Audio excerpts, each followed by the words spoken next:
गुरु प्यारी सात संगत जी, बड़े प्रेम और सत्कार से बोलिए धन निंकार जी।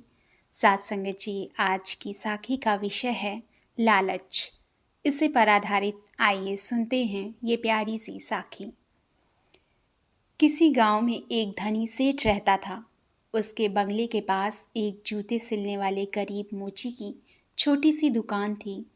उस मोची की एक खास आदत थी कि वो जब भी जूते सिलता तो भगवान के भजन गुनगुनाता रहता था।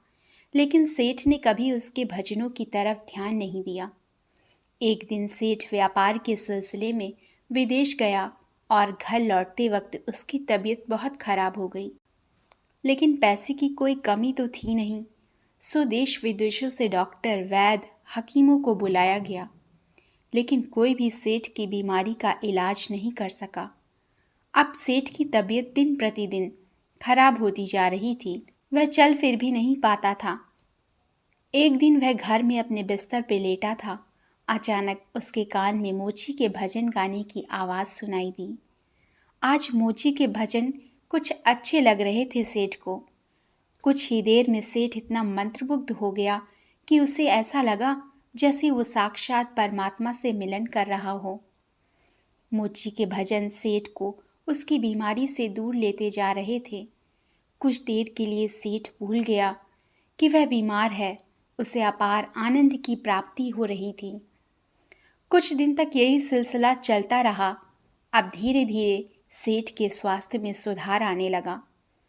एक दिन उसने मोची को बुलाया और कहा, मेरी बीमारी का इलाज बड़े बड़े डॉक्टर नहीं कर पाए, लेकिन तुम्हारे भजन ने मेरा स्वास्थ्य सुधार दिया।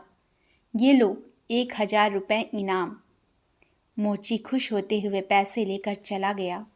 लेकिन उस रात मोची को बिल्कुल नींद नहीं आई। वो सारी रात यही सोचता रहा कि इतने सारे पैसों को कहाँ छुपा कर रखूं और इनसे क्या खरीदना है। इसी सोच की वजह से वो इतना परेशान हुआ कि अगले दिन काम पे भी नहीं जा पाया। अब भजन गाना तो जैसे वो भूल ही गया था। मन में खुशी थी पैसे की। अब तो उसने काम पर जाना भी बंद कर दिया और धीरे धीरे उसकी दुकानदारी भी चौपट होने लगी। इधर सेठ की बीमारी फिर से बढ़ती जा रही थी। एक दिन मोची सेठ के बंगले में आया और बोला, सेठ जी, आप अपने ये पैसे वापस रख लीजिए। इस धन की वजह से मेरा धंधा चौपट हो गया। मैं भजन गाना ही भूल गया। इस धन ने तो मेरा परमात्मा से नाता ही तोड़वा दिया। मोची पैसे वापस करके फिर से अपने काम में लग गया और कुछ ही समय में फिर से अपने भजनों और दैनिक कार्यों में व्यस्त हो गया।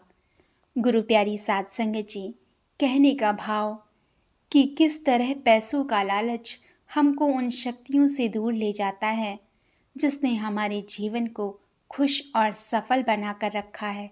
हाँ, अगर हम अपने पास आए धन को अपने दिमाग में ना घुसने दें, उसे किसी सत्कर्म में लगा सकें या कहीं इन्वेस्ट कर दें, पर अपने दिमाग पर हावी ना होने दें, तो फिर हमारे जीवन की गति सुचारू रूप से चलती रहेगी और हम अपने जीवन को एक सही दिशा दे सकेंगे। सद्गुरु हम सभी को सद्बुद्धि दें। गुरु प्यारी सात संगत जी, बड़े प्रेम और सत्कार से बोलिए धन निंकार जी।